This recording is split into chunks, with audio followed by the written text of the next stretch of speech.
our hair. So you can lighten your skin, but if you still got some wool, as they called it, on the top of your head, that's a bit of a giveaway. So you have many of these ways of thinking or organizations that come about, and they cover the head. So let me show you an example.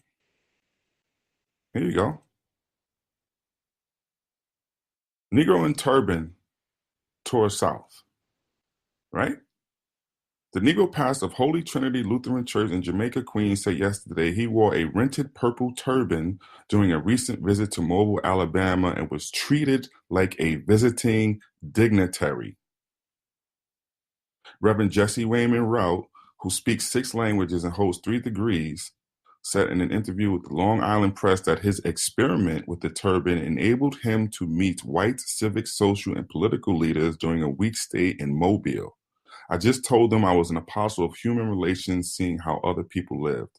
The pastor, who is also a singer and a pianist, said he rented the turban from a New York costumer and put it on in Washington, D.C. before boarding a white passenger car of a segregated train. What did I just tell you?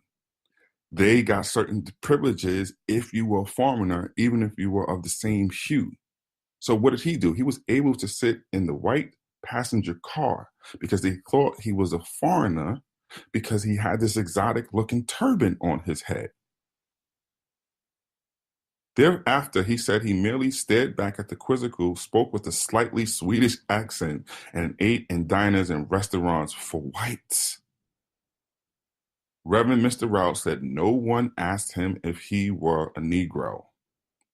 You see how this turban and this idea of exoticness afforded him access to things that the average Negro coming from the South did not have.